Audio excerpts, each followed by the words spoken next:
Assalamualaikum warahmatullahi wabarakatuh.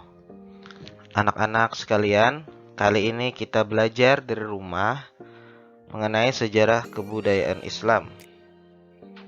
Kali ini kita belajar tentang Sunan Bonang.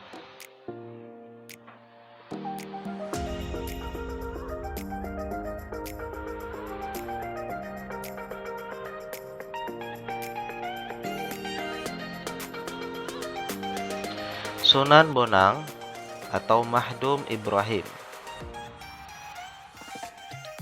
Sunan Bonang nama aslinya ialah Mahdum Ibrahim, putra keempat Sunan Ampel dari pernikahannya dengan Nyi Ageng Manila, putri Arya Teja, Bupati Tuban. Beliau diperkirakan lahir pada tahun 1465 Masehi. Raden Mahdum Ibrahim belajar ilmu agama langsung kepada ayahnya, Sunan Ampel. Belajar agama di pesantren Sunan Ampel bersama Raden Paku, Raden Patah, dan Raden Kusen. Ia juga mengenyam pendidikan agama di Aceh, berguru kepada Syekh Maulana Ishaq. Kecenderungan terhadap seni dan sastra membuatnya banyak belajar kesenian dan budaya Jawa, tentang kesusastraan Jawa, tembang-tembang jenis Macapat yang populer pada masa itu kepada ibunya, seorang putri Bupati Tuban yang banyak memahami sastra Jawa. Mengawali dakwahnya, Raden Mahdum Ibrahim memasuki pedalaman Kediri, Jawa Timur, dengan mendirikan langgar atau musola di tepi barat Sungai Berantas, Desa Singkal, Kabupaten Nganjuk. Kemudian beliau pindah ke Demak. Tak berapa lama, beliau pindah lagi ke Lasem dan mendirikan sebuah zawiyah atau tempat beribadah untuk para ahli tasawuf untuk berkhalawat atau menyendiri. Pada usia 30 tahun, Sunan Bonang dijadikan wali negara Tuban yang mengurusi berbagai hal yang menyangkut agama Islam.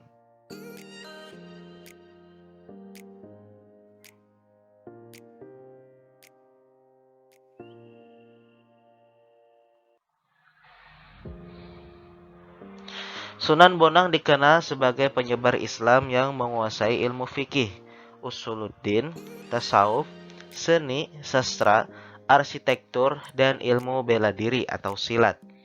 Keluasan ilmunya dapat dilihat dari buku-buku sumber yang dijadikan rujukan dalam menulis naskah Primbon Bonang.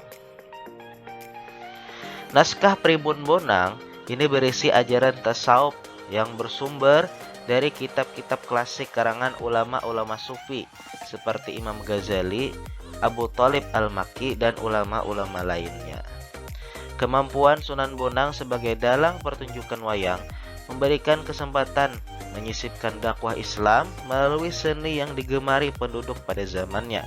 Ia mencoba menyempurnakan susunan musik gamelan dan menambahkan irama-irama lagu.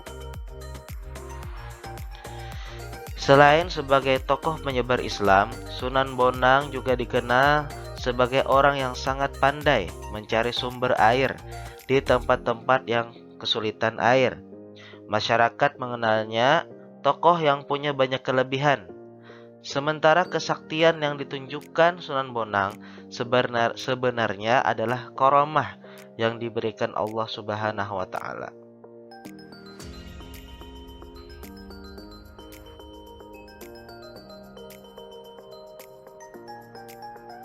Peran dalam mengembangkan Islam.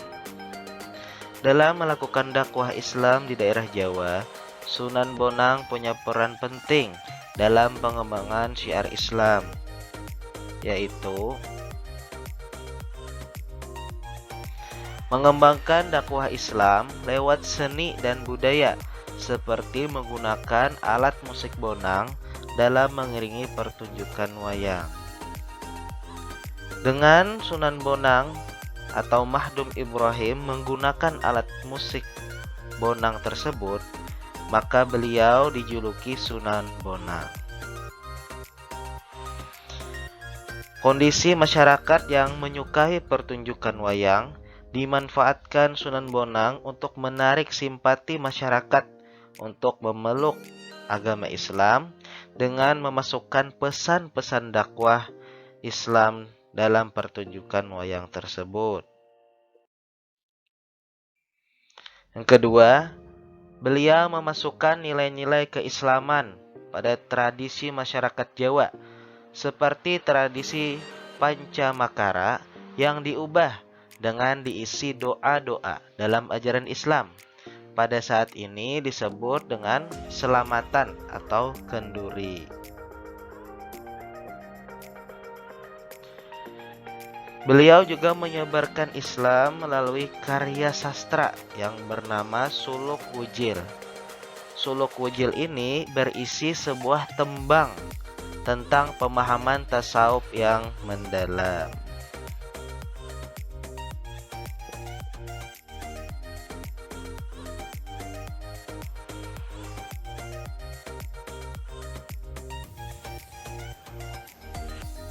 Sikap positif dalam pribadi Sunan Bonang. Dalam usaha menyebarkan dan mengembangkan dakwah Islam di Indonesia, Sunan Bonang patut menjadi teladan dalam sikap positif yang ditujukan, diantaranya 1.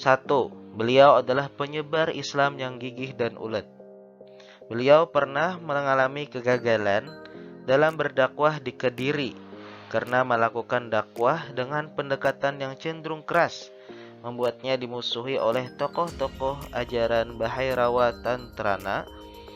Kondisi ini tidak membuat ia mundur mengembangkan dakwah Islam.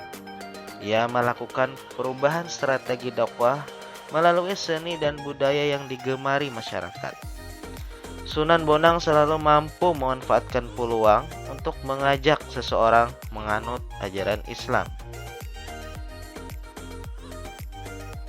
Yang kedua, beliau adalah seniman kreatif dan inovatif dalam mengembangkan media dakwah. Tembang Tombo Ati adalah salah satu karya Sunan Bonang. Beliau juga menulis suluk yang berisi tembang, yang di dalamnya adalah pesan-pesan ajaran Islam. Yang ketiga, beliau toleran dalam berdakwah.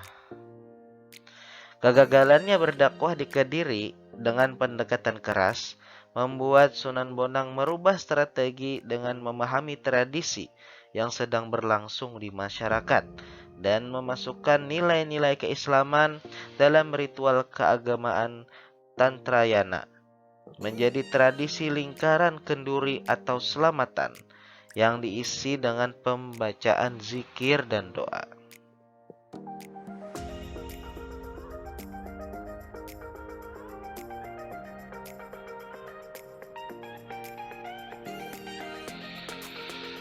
Wafat dan makam Sunan Bonang.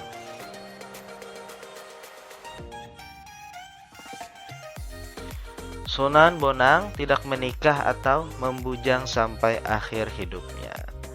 Sunan Bonang diperkirakan wafat pada tahun 1525 Masehi. Beliau dimakamkan di kompleks pemakaman Desa Kutorojo, Tuban, sebelah barat alun-alun Kota Tuban, Provinsi Jawa Timur.